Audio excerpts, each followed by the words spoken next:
നമസ്കാരം, ഞാൻ ഡോക്ടർ കാർത്തിക. ഇന്ന് ഞാൻ സംസാരിക്കാൻ പോകുന്നത് തലവേദനയെക്കുറിച്ചാണ്.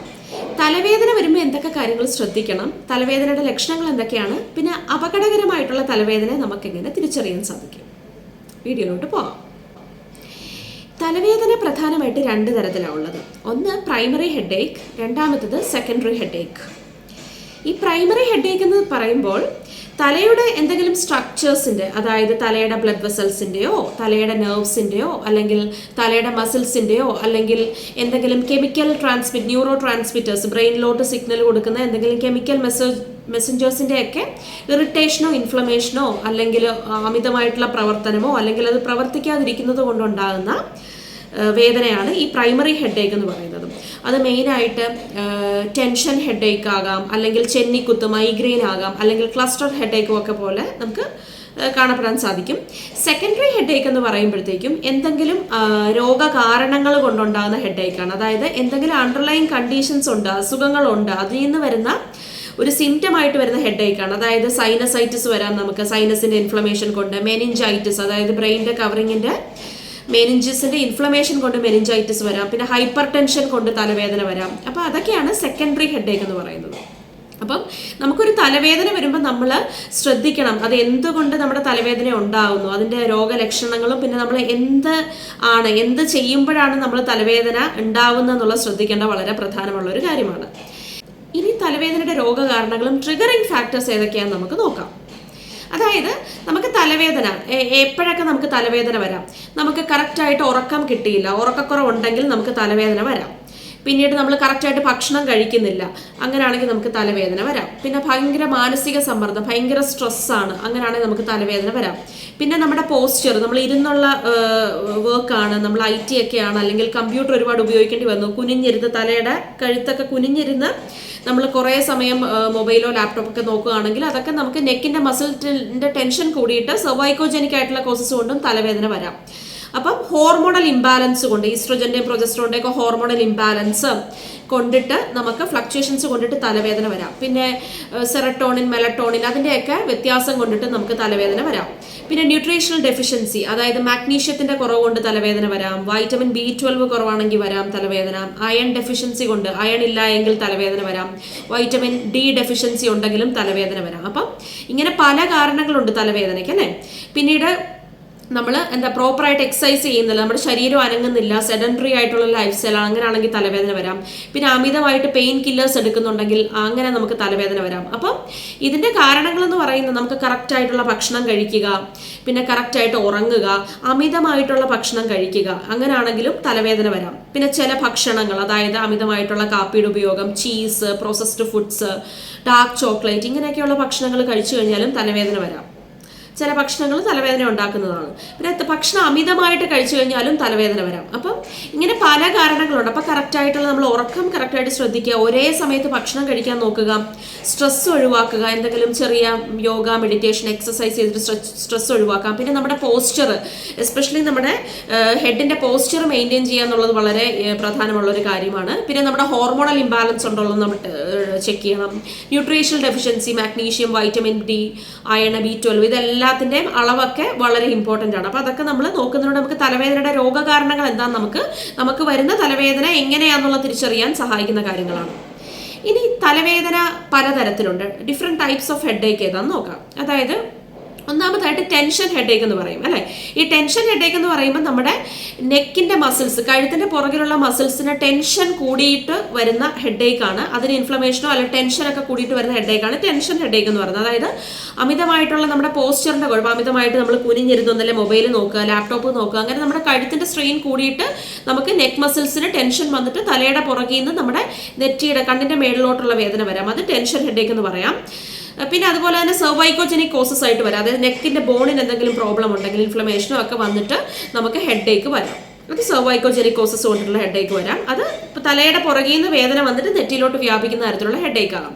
പിന്നെ സൈനസൈറ്റിസ്, അതായത് നമ്മുടെ എയർ ക്യാവിറ്റീസ്, നമ്മുടെ ഹെഡിലും നോസിനും ഒക്കെ ചുറ്റുമുള്ള ഹെയർ ക്യാവിറ്റീസ് ആയിട്ടുള്ള സൈനസ് എന്ന് പറയും. അതിന് ഇൻഫ്ലമേഷൻ വന്നു കഴിഞ്ഞ് സൈനസൈറ്റിസ് വന്നിട്ട് നമ്മുടെ കഫം, ഈ മ്യൂക്കസ് പ്രൊഡക്ഷൻ കൂടിയിട്ട് എന്ത് പറ്റും, അത് കഫം കെട്ടിക്കിടന്ന് പുറത്തോട്ട് പോകാതെ അത് ഇൻഫ്ലമേഷൻ വരാം. അത് സൈനസൈറ്റിസിന്റെ ഇൻഫ്ലമേഷൻ, സൈനസൈറ്റിസ് കൊണ്ടിട്ട് തലവേദന എന്ന് പറയുമ്പോൾ നമുക്ക് എന്ത് സമയം നമുക്ക് ഇവിടെയൊക്കെ ഫ്രോണ്ടൽ സൈനസിനൊക്കെ ഇൻഫ്ലമേഷൻ ആണ്, നെറ്റിയിലൊക്കെ തൊടുമ്പോൾ ഭയങ്കര വേദനയായിരിക്കാം.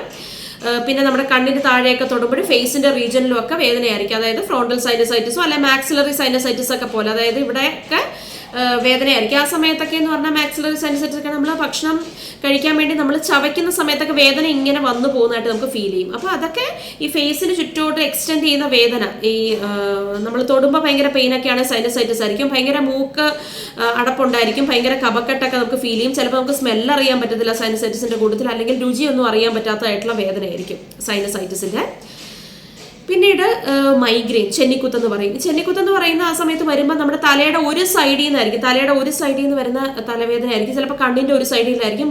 മോസ്റ്റ് ആയിട്ട് ടെമ്പിൾ ഇവിടെ ആയിരിക്കും നമുക്ക് തലവേദനയൊക്കെ കൂടുതലായിട്ട് അനുഭവപ്പെടുന്നത്. അപ്പോൾ തലവേദന പതുക്കെ ഒരു സൈഡിൽ നിന്ന് വന്ന് പതുക്കെ വ്യാപിച്ച് തല മുഴുവൻ വ്യാപിക്കുന്ന ഒരു ടൈപ്പ് ഓഫ് ഹെഡേക്കാണ് തലവേദന. പിന്നെ ഈ മൈഗ്രെയിൻ, ചെന്നിക്കുത്തി, തലവേദന വരുന്ന സമയത്ത് നമുക്കൊരു ഓറ പോലെ ഫീൽ ചെയ്യും. നമുക്ക് കണ്ണിനൊരു ലൈറ്റ് അടിക്കുന്ന പോലെയോ അല്ലെങ്കിൽ ഭയങ്കര ഒരു പൾസേറ്റിംഗ് ആയിട്ടുള്ള ഒരു ഇത്, നമുക്ക് കണ്ണിന് ഭയങ്കര ബ്ലിങ്കിങ്ങോ കണ്ണ് തുടിക്കുന്ന ഭയങ്കര പൾസേറ്റിംഗ് ഒക്കെ ആയിട്ടുള്ള ഒരു ഫീലിംഗ് നമുക്ക് തോന്നും. ആ സമയത്ത് തലവേദന വന്ന് പതുക്കെ വ്യാപിക്കുന്ന 1-2 ദിവസം നിൽക്കുന്ന തലവേദനയായിരിക്കും.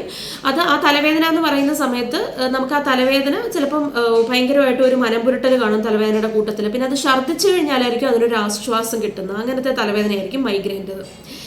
പിന്നെ നമുക്ക് വരുന്ന ഹെഡേക്ക് എന്ന് പറയുന്നത് നമുക്ക് BP ഒക്കെ കൂടിയിട്ട് ഹെഡേക്ക് ഉണ്ടാകാം. ഹൈപ്പർ ടെൻഷൻ, ബ്ലഡ് പ്രഷർ സാധാരണ നോർമൽ ലെവലിനേക്കാളും കൂടിയിട്ട് തലവേദന വരുവാണെങ്കിൽ ഓക്സിപിറ്റൽ റീജിയൻ, അതായത് തലയുടെ കഴുത്തിന്റെ പുറകായിട്ട് ഈ ഭാഗത്തു നിന്ന് വരുന്ന ഹെഡേക്ക് ആയിരിക്കും. രാവിലെ എണീറ്റ് കഴിയുമ്പോൾ ബോസ് ആകുന്ന ഹെഡേക്ക് ആയിരിക്കും അത് ഹൈപ്പർ ടെൻസീവ് ഹെഡേക്ക് എന്ന് പറയുന്നത്. പിന്നീട് ക്ലസ്റ്റർ ഹെഡേക്ക് വരാം. അതായത് നമുക്ക് കണ്ണിന് ചുറ്റും ഭയങ്കര വേദന വരുന്നു, ടെമ്പിളിലോട്ടൊക്കെ സ്പ്രെഡ് ചെയ്യുന്ന വേദനയാണ്. പിന്നെ അത് സാധാരണമായിട്ട് ഈ സെറട്ടോണിൻ, മെലട്ടോണിന്റെ ഒക്കെ ആ ഒരു ഏറ്റക്കുറച്ചിൽ കൊണ്ടൊക്കെ ഈ ക്ലസ്റ്റർ ഹെഡേക്ക് പോലെ വരാറുണ്ട്. പിന്നീട് കണ്ടവാനം പെയിൻ കില്ലേഴ്സ് ഒക്കെ ഓവറായിട്ട് എടുക്കുന്ന ആൾക്കാരിലും ഭയങ്കര തലവേദന കാണപ്പെടാറുണ്ട്. പിന്നീട് ഹെഡ് ഇഞ്ചുറി ഒക്കെ വരാൻ നേരത്തെ തലയ്ക്ക് എന്തെങ്കിലും മുറിവുകൾ സംഭവിച്ചു കഴിഞ്ഞാൽ നമുക്ക് തലവേദന വരും. പക്ഷേ ഹെഡ് ഇഞ്ചുറി ഒക്കെ സംഭവിച്ചു കഴിയുമ്പോൾ നമുക്ക് ആദ്യം ചിലപ്പോൾ കുറച്ച് സമയത്തേക്ക് ഒരു 6 hours ഒക്കെ പ്രശ്നങ്ങളൊന്നും കാണത്തില്ല. പക്ഷെ പിന്നീട് പതുക്കെ ഗ്രാജുവലായിട്ട് ഡെവലപ്പ് ചെയ്യുന്ന ഹെഡേക്ക് ആയിരിക്കും. അത് ഇന്റേണൽ ബ്ലീഡിംഗ് ഒക്കെ കൊണ്ടുണ്ടാകുന്ന ഹെഡേക്ക് ഒക്കെ ആയിരിക്കും. അങ്ങനെ നമുക്ക് തലവേദന വരാം. പിന്നീട് അപകടകരമായിട്ടുള്ള തലവേദന ഏതൊക്കെ തലവേദനയെ നമ്മൾ പേടിക്കണം എന്നുള്ളത് നോക്കാം. അതായത് സാധാരണമായിട്ട് തലവേദന വരുന്ന ഒരു ആളല്ല, പക്ഷെ ഒരു 45-50 വയസ്സൊക്കെ കഴിഞ്ഞതിന് ശേഷം പെട്ടെന്നൊരു തലവേദന വരും. അസഹ്യമായ വേദനയാണ്, സഹിക്കാൻ പറ്റുന്നില്ല. നമ്മൾ ഉറക്കത്തിൽ നിന്നൊക്കെ ചാടി എണീറ്റ് ഒരു ഇരിക്കേണ്ടി വരുന്ന ഒരു വേദന വരികയാണെങ്കിൽ അതൊന്ന് ശ്രദ്ധിക്കേണ്ട വേദനയാണ്. സാധാരണമായിട്ട് നമ്മുടെ ബ്രെയിനിലെ ആർട്ടറീസിലൊക്കെ നമുക്ക് ഈ ബ്ലഡ് വെസൽസ് ഒക്കെ അതിൻ്റെ ഇലാസ്റ്റിസിറ്റി നഷ്ടപ്പെട്ടു പോയിട്ട് അത് ഡയലേറ്റഡ് ആയിട്ട് അത് ബലൂൺ പോലെ വീർത്ത് പൊട്ടിപ്പോകുന്നു. അന്യൂറിസം റപ്ചർ കൊണ്ടിട്ട് അന്യൂറിസം പൊട്ടിപ്പോയിട്ട് പെട്ടെന്ന് വരുന്ന ഹെഡേക്ക് ആയിരിക്കും. ബ്ലീഡിങ് ഉണ്ടായിട്ട് പെട്ടെന്ന് വരുന്ന ഹെഡേക്ക് ആയിരിക്കും. അതൊക്കെ മെഡിക്കൽ എമർജൻസി, പെട്ടെന്ന് ഹെൽപ്പ് സീക്ക് ചെയ്യേണ്ട ഹെഡേക്ക് ആയിരിക്കും. അതൊക്കെ ഒരു അപകടകരമായിട്ടുള്ള തലവേദനയാണ്. പിന്നീട് BP കൂടിയിട്ടുണ്ടാകുന്ന ഹെഡേക്ക്, അതായത് പെട്ടെന്ന് വരുന്ന തലവേദന, ഭയങ്കര തലവേദന സഹിക്കാൻ പറ്റുക, തലയുടെ പുറകിൽ ഓക്സിപിറ്റൽ റീജിയനായിട്ട് തലയുടെ പുറകിലായിട്ട് കഴുത്തിന്റെ ആ ഭാഗത്തായിട്ട് വരുന്ന പെട്ടെന്ന് ഉണ്ടാകുന്ന അസഹ്യമായിട്ടുള്ള വേദന, അത് നമ്മൾ ഇമ്പോർട്ടൻ്റ് ആയിട്ട് ശ്രദ്ധിക്കേണ്ട ഒരു കാര്യമാണ്. മെഡിക്കൽ ഹെൽപ്പ് സീക്കേണ്ടതാണ്. പിന്നെ തലവേദനയുടെ കൂട്ടത്തിൽ നമുക്ക് ഭയങ്കര ക്ഷീണം, ഭയങ്കര വീക്ക്നെസ് ആണ്. നമുക്ക് കൈക്കും കാലിനൊക്കെ ഭയങ്കര ക്ഷീണം, ശരീരത്തിന് ക്ഷീണം, ഭയങ്കര കൈക്കും കാലിനൊക്കെ പെരുപ്പ് അനുഭവപ്പെടുന്നുണ്ട്.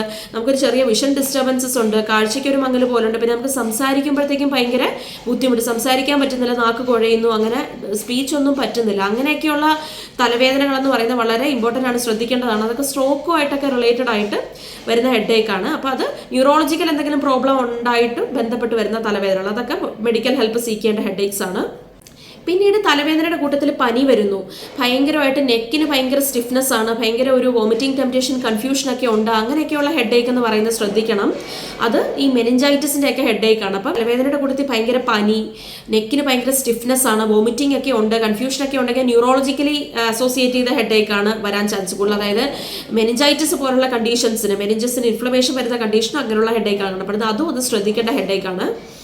പിന്നെ പേഴ്സിസ്റ്റൻ്റ് ആയിട്ട് വരുന്ന ഹെഡേക്ക്, അതായത് വിട്ടുമാറാത്ത തലവേദനയുണ്ട്. പതുക്കെ വരുന്ന തലവേദനയാണ്, പക്ഷെ വിട്ടുമാറാത്ത തലവേദന നിൽക്കുന്നത്, എപ്പോഴും ഒരു തലവേദന ഉണ്ട് കൂടെ. പ്രത്യേകിച്ച് രാവിലെ എണീറ്റ് ഉള്ള സമയങ്ങളിലൊക്കെ, രാവിലെയാണ് കൂടുതലായിട്ട് അനുഭവപ്പെടാറുള്ളത്. അങ്ങനെയൊക്കെയുള്ളതാണെങ്കിലും ശ്രദ്ധിക്കണം. അതൊക്കെ ന്യൂറോളജി ലിങ്ക്ഡ് ആയിരിക്കാം. ബ്രെയിൻ ട്യൂമർ പോലുള്ള കണ്ടീഷൻസിനൊക്കെ പേഴ്സിസ്റ്റൻ്റ് ആയിട്ടുള്ള ഹെഡേക്ക് കാരണമാകാറുണ്ട്. അപ്പോൾ ഇതൊക്കെ കാര്യങ്ങളൊന്ന് ശ്രദ്ധിക്കാം. പിന്നീട് നമുക്ക് തലവേദനയെ നമുക്ക് കൺട്രോൾ ചെയ്യാനും നമുക്ക് തലവേദന വരാതിരിക്കാൻ വേണ്ടി നമുക്ക് ചെയ്യാൻ പറ്റുന്ന കാര്യങ്ങൾ എന്തൊക്കെയാണെന്ന് നോക്കാം. അതായത് കറക്റ്റ് സമയത്ത് ഉറങ്ങുക, നമ്മളൊരു സ്ലീപ്പ് സൈക്കിൾ കറക്റ്റ് ആക്കുക. സ്ലീപ്പ് സൈക്കിളിനൊക്കെ എന്തെങ്കിലും പ്രോബ്ലം ഉണ്ടെങ്കിൽ നമുക്ക് തലവേദന വരുമല്ലോ. അപ്പോൾ കറക്റ്റ് സമയത്ത് ഉറങ്ങുക, കറക്റ്റ് സമയത്ത് ഭക്ഷണം കഴിക്കുക, ഭക്ഷണം എന്നും ഒരേ സമയത്ത് കഴിക്കാൻ നോക്കുക, അമിതമായിട്ടുള്ള ഭക്ഷണം കഴിക്കാതിരിക്കുക. അപ്പം നമ്മൾക്ക് തലവേദന വരാൻ കാരണമായിട്ടുള്ള എന്തൊക്കെ ലക്ഷണങ്ങളാണ് നമ്മൾ നോക്കി അങ്ങനെയുള്ള കാര്യങ്ങൾ ഒഴിവാക്കുന്നതിലൂടെ നമുക്ക് തലവേദന കൺട്രോൾ ചെയ്യാൻ സാധിക്കും. പിന്നീട് നമ്മുടെ ഹോർമോൺസ് കറക്റ്റായിട്ട് ചെക്ക് ചെയ്യുക. അതായത് ഹോർമോണൽ ഇംബാലൻസ്, ഈസ്ട്രോജൻ്റെയും പ്രൊജസ്ട്രോണിൻ്റെ ഒക്കെ ഏറ്റക്കുറച്ചിലൊക്കെ ഉണ്ടെങ്കിലും മെൻസ്ട്രൽ സമയത്തുള്ള ഹെഡ് ഏക്ക് അല്ലെങ്കിൽ നമ്മൾ മെനപ്പോസിൻ്റെ ഒക്കെ സമയത്തുള്ള തലവേദനകൾ നമുക്ക് വരാം. അപ്പോൾ അതൊക്കെ കറക്റ്റ് ആക്കുക. പിന്നെ വൈറ്റമിൻ B12 ഡെഫിഷ്യൻസി ഉണ്ടെങ്കിൽ തലവേദന, അപ്പോൾ വൈറ്റമിൻ B12, അയൺ, പിന്നെ മാഗ്നീഷ്യം, വൈറ്റമിൻ D ഇതെല്ലാം കറക്റ്റാക്കി വെക്കുക. ഇതൊക്കെ തലവേദനയായിട്ട് വളരെ ബന്ധമുള്ള കാര്യങ്ങളാണ്. പിന്നെ ഗ്യാസ് ഉണ്ടാക്കുന്ന ഫുഡ്സ് ഒഴിവാക്കുക. പിന്നെ ചീസ്, പ്രോസസ്ഡ് മീറ്റ്, എക്സസ് ആയിട്ടുള്ള ആൽക്കഹോള്, കെഫീൻ ഇതൊക്കെ ഒഴിവാക്കുക. ഇതൊക്കെ തലവേദനയ്ക്ക് കാരണമാകാറുണ്ട്. പിന്നീട് അതുപോലെ തന്നെ നമ്മൾ ചിലർക്ക് ചായയും കാപ്പിയൊക്കെ കുടിക്കുന്നവരായിരിക്കും. അത് വിഡ്രോ ചെയ്ത് കഴിഞ്ഞാൽ അതൊക്കെ പെട്ടെന്ന് കുടിക്കാതിരുന്ന് കഴിഞ്ഞാലും തലവേദന ഉണ്ടാവും. അപ്പോൾ അങ്ങനെയൊക്കെ ഉള്ളവർ വളരെ കൺട്രോൾ ചെയ്ത് പോവുക. ചായയും കാപ്പിയുടെയൊക്കെ അളവ് ഭയങ്കരമായിട്ട് കൺട്രോൾ ചെയ്യാം. പിന്നീട് നമുക്ക് നല്ല ഫൈബർ റിച്ച് ആയിട്ടുള്ള ഡയറ്റ്. പിന്നീട് വെള്ളം നന്നായിട്ട് കുടിക്കുക. വെള്ളം നന്നായിട്ട് കുടിച്ചില്ലെങ്കിലും തലവേദന വരാൻ സാധ്യത കൂടുതലാണ്. പിന്നെ നമ്മുടെ സ്ട്രെസ്സ് മാനേജ് ചെയ്യുക. സ്ട്രെസ്സ് മാനേജ് ചെയ്യുക എന്ന് പറയുമ്പോഴത്തേക്ക് നമുക്ക് മെഡിറ്റേഷൻസ് ചെയ്യാം, ബ്രീത്തിങ് എക്സസൈസ് ചെയ്യാം, പിന്നെ നാഡീശോധന പ്രാണായാമ പോലുള്ള എക്സസൈസ് ഒക്കെ രാവിലെ ചെയ്യാം, അനുലോം വിലോം ചെയ്യാം, അങ്ങനെയുള്ള ഭ്രമാരി പ്രാണായാമം, ഇങ്ങനെയൊക്കെയുള്ള യോഗിക് എക്സസൈസ് വളരെ ഹെൽപ്ഫുള്ളാണ്. ബ്രീത്തിങ് എക്സസൈസ് നമുക്ക് തലവേദന വരാതിരിക്കാൻ വളരെ ഹെൽപ്ഫുള്ളാണ്. പിന്നീട് നമുക്ക് എക്സസൈസ് ചെയ്യാം. അതായത് നെക്ക്, നമ്മുടെ കഴുത്തിൻ്റെ പുറകിലുള്ള സ്ട്രെയിൻ കൊണ്ടൊക്കെ ഉണ്ടാകുന്ന തലവേദനയാണെങ്കിൽ നമുക്ക് സ്ട്രെച്ചിങ് എക്സസൈസ് ചെയ്യാം. അതായത് നമ്മൾ ജസ്റ്റ് ഇങ്ങനെ മൂവ്മെൻറ്റ് കൊടുത്തിട്ട് ജസ്റ്റ് ഒരു 5 കൗണ്ട്സ് ഈ ഒരു മൂവ്മെൻറ്റ്സ് നെക്കിന് അപ്പ് ടു ഡൗണും പിന്നെ സ്ട്രെയിറ്റ് ആയിട്ട് റൈറ്റ് ടു ലെഫ്റ്റ്, ഇങ്ങനെ ഒരു മൂവ്മെൻറ്റ്സ് ഒരു ഡെയിലി ഒരു 5 ടൈംസ് ചെയ്യുന്നുണ്ട്. നമുക്ക് നെക്കിൻ്റെ എന്തെങ്കിലും സ്ട്രെയിനോ സ്ട്രെസ്സോ പോസ്ചറോ കൊണ്ടുണ്ടാകുന്ന തലവേദനകൾക്ക് നമുക്ക് മാറ്റാൻ സാധിക്കും. പിന്നെ അതുപോലെ തന്നെ നെക്ക് പില്ലോ, രാത്രി ഉറങ്ങുമ്പോൾ നെക്ക് പില്ലോ വെച്ച് കിടക്കുന്നത് വളരെ ഹെൽപ്ഫുള്ളാണ്. അതൊക്കെ ഈ സെർവൈക്കോജനിക് കോസസ് കൊണ്ടിട്ടും നെക്ക് സ്ട്രെയിൻ കൊണ്ടൊക്കെ ഉണ്ടാകുന്ന തലവേദന മാറാൻ വളരെ ഹെൽപ്ഫുള്ളാണ്. അപ്പോൾ അങ്ങനെയുള്ള കാര്യങ്ങൾ നന്നായിട്ട് ശ്രദ്ധിക്കുക. ന്യൂട്രീഷണൽ ഡെഫിഷ്യൻസി ഉണ്ടെങ്കിൽ അത് കറക്റ്റ് ചെയ്യുക, ഹോർമോണൽ ഇംബാലൻസ് കറക്റ്റ് ചെയ്യാം. അങ്ങനെ പിന്നെ നമ്മുടെ അണ്ടർലൈങ് ആയിട്ടുള്ള കണ്ടീഷൻസ് ഒക്കെ എന്തെങ്കിലും ഉണ്ടെങ്കിൽ അതിന് നമ്മൾ ട്രീറ്റ്മെൻറ്റ് എടുക്കുന്നതിലൂടെ നമുക്ക് തലവേദന സിംറ്റമായിട്ട് വരുന്നുണ്ടെങ്കിൽ അതിനെ നമുക്ക് ഒഴിവാക്കാൻ സാധിക്കുന്നതാണ്. പിന്നെ അമിതമായിട്ടുള്ള മെഡിക്കേഷൻസ്, പെയിൻ കില്ലേഴ്സ് ഒക്കെ ഒരുപാട് എടുക്കുന്നവരൊക്കെ ആണെങ്കിൽ അത് കുറയ്ക്കുക. അപ്പോൾ പെയിൻ കില്ലേഴ്സ് ഒത്തിരി എടുത്താലും തലവേദന വരാനുള്ള സാധ്യത കൂടുതലാണ്. അപ്പോൾ തലവേദന വരുമ്പോഴുള്ള ട്രിഗറിങ് ഫാക്ടേഴ്സ് എന്ത് ചെയ്തതാണ്? ചിലർക്ക് ഈ മൈഗ്രെയിൻ പോലൊക്കെ വരുമ്പോൾ ചില പെർഫ്യൂമിൻ്റെ സ്മെല്ല്, മുല്ലപ്പൂവിൻ്റെ ഒക്കെ സ്മെല്ല്, ഭയങ്കര സ്ട്രോങ് സ്മെല്ലൊക്കെ വരുമ്പോഴത്തേക്കും ഭയങ്കര ലൈറ്റ് അടിച്ചാലൊക്കെ ഭയങ്കര തലവേദന വരും. അതൊക്കെ ഒരു ട്രിഗറിങ് ഫാക്ടർ. അപ്പം എന്താണോ നമ്മുടെ തലവേദനയ്ക്ക് കാരണമാകുന്നു, ഉറക്കക്കുറവാണോ, ഭക്ഷണമാണോ, വെള്ളമാണോ, അതോ അണ്ടർലൈൻ ഡിസീസ് എന്തെങ്കിലും ഉണ്ടോ, അതോ എക്സസൈസ് ഇല്ലാഞ്ഞിട്ടാണോ, നെക്ക് സ്ട്രെയിൻ കൊണ്ടിട്ടാണോ, അതോ എന്തെങ്കിലും സ്മെല്ലോ ലൈറ്റോ വരുമ്പോഴാണോ, എന്തെങ്കിലും പ്രത്യേകതരം ഭക്ഷണം കഴിക്കുമ്പോഴാണോ, ആൽക്കഹോളൊക്കെ ഒഴിവാക്കേണ്ടതാണ്, കെഫൈൻ അങ്ങനെ കാപ്പി കുടിക്കുമ്പോൾ അങ്ങനെ ചില ഭക്ഷണങ്ങൾ കഴിക്കുമ്പോഴാണോ, എന്ത് ചെയ്തിട്ടാണ്, എന്തുകൊണ്ടാണ് നമുക്ക് തലവേദന വരുന്നത് നമ്മൾ തന്നെ ഒന്ന് ഡീപ്പായിട്ട് നോക്കി നമുക്ക് ആ കാര്യം മനസ്സിലാകും. ട്രിഗറിങ് ഫാക്ടർ, ആ ഫാക്ടർ കണ്ടുപിടിച്ച് ഒഴിവാക്കുന്നതിലൂടെ നമുക്ക് നമ്മുടെ തലവേദനയെ കൺട്രോൾ ചെയ്യാനും ക്യൂർ ചെയ്യാനും സാധിക്കുന്നതാണ്. അപ്പോൾ അതുകൊണ്ട് എല്ലാവർക്കും ഈ വീഡിയോ ഉപകാരപ്രദമാണെന്ന് വിചാരിക്കുന്നു. ഇത് മറ്റുള്ളവരിലോട്ട് ലൈക്ക് ചെയ്യുക, ഷെയർ ചെയ്യുക, എന്നെ സപ്പോർട്ട് ചെയ്യുക. വീണ്ടും ഒരു പുതിയ വീഡിയോ ആയിട്ട് കാണാം. നന്ദി, നമസ്കാരം.